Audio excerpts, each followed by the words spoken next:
before the veil was torn, before the waters rose. In the sacred scrolls of time, in an epic long buried beneath the waves and veiled in the mists of legend, the world was not as we know it. Before the flood, before the heavens wept, before the sins of mankind summoned their own cataclysm, there existed a world of incomprehensible wonder, a realm where beasts walked as titans, where the air was thick with a life-giving mist, where knowledge flowed freely from the celestial heights. The antediluvian world, a lost age, a time before the sundering of realms, was not merely the primitive infancy of humanity, but its very zenith. It was the epoch where mortals conversed with angels, where the foundations of civilization were laid by hands not entirely human, and where giants roamed the land. In that age, the firmament was whole, the heavens stretched over the earth like a crystalline dome, keeping the waters above at bay. The light of creation still shimmered upon the land, untainted by corruption.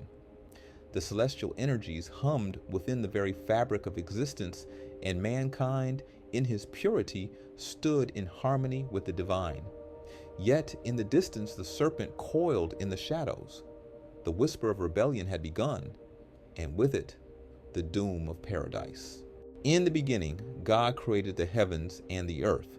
These words, so simple yet unfathomable in their power, contain a truth that modern minds cannot fully grasp. The land of the antediluvian world was not as we know it today.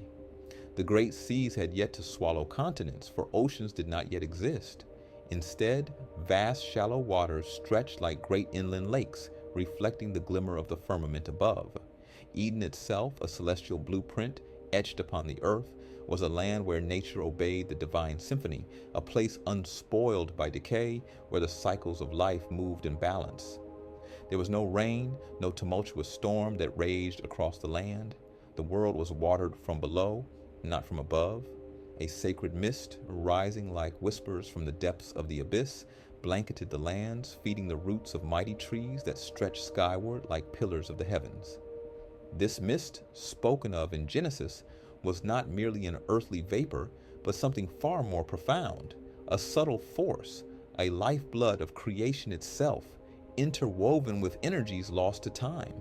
Imagine then forests that defied our understanding, stretching beyond the clouds, where trees, colossal in form, bore fruits infused with the primordial essence of life itself.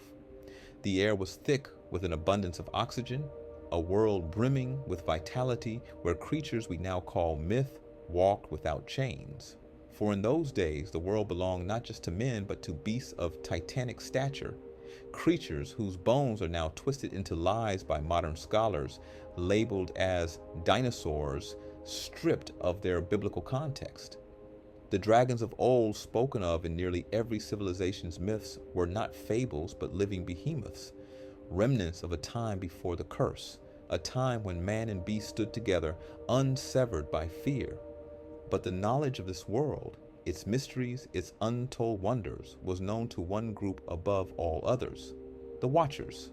When the morning stars sang together and all the sons of God shouted for joy. Before the birth of corruption, there were the Watchers, celestial beings who stood in the courts of the Most High. These were not mere spirits, but entities of immense power and wisdom, entrusted as the caretakers of creation. And in the beginning, they obeyed. But something changed.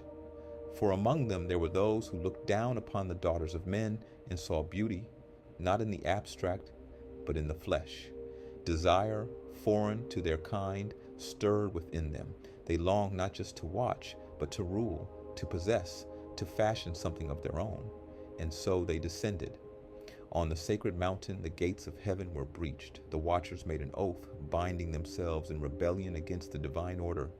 200 fell from the sky, their feet touching the earth for the first time, and the world trembled beneath their arrival.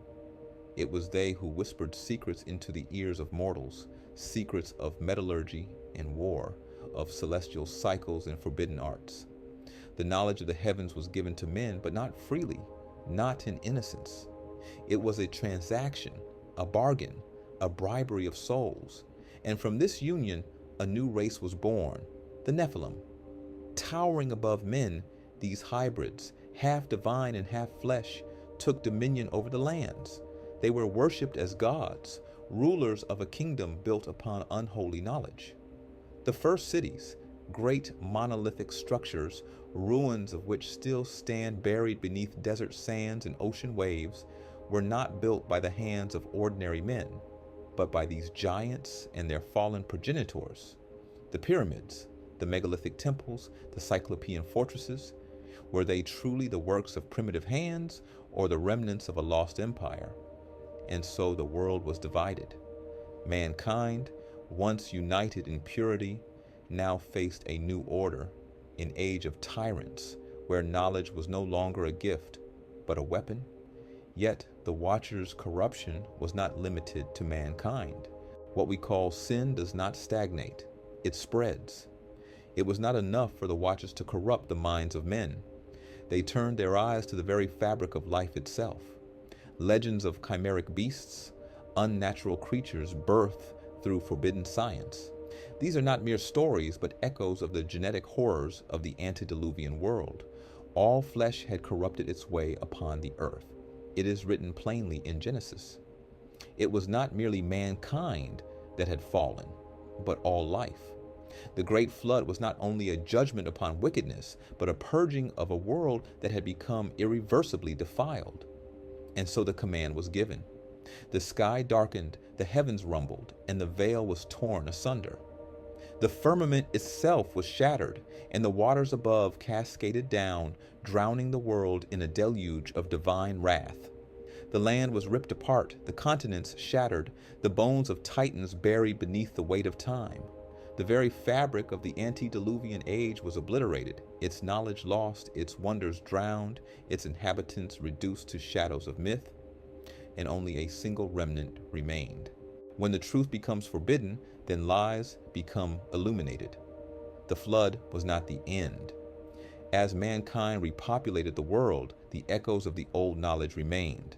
The Nephilim perished, but their spirits lingered, unanchored, wandering, what many now call demons. And once more, men reached for the heavens. Once more, they sought forbidden knowledge. From Babel to Babylon, from the pharaohs to the secret societies of today, this same rebellion continues. But the clock is winding down. The world we live in now is not so different from the one that was drowned. We stand on the precipice of another great judgment, yet the lessons of the past remain buried beneath deception and distraction. I urge you, seek the truth before the doors of the ark are shut once more. For when the final storm comes, there will be no turning back. And there you have it. The echoes of a world long buried, a tale of power, corruption, and the hand of the divine moving through history. But this is just the beginning. The past is filled with untold stories, waiting to be uncovered, waiting to be understood. Let me know in the comments if you're enjoying these podcasts. Your engagement fuels the journey, and there are many more mysteries of the old world that we can unravel together. But I'll only cook that meal if you're hungry enough to be fed. If you want more, if you want to dive deeper into the forgotten realms of history, myth, and truth, then make your voice heard. Until the next time we share space. Take care.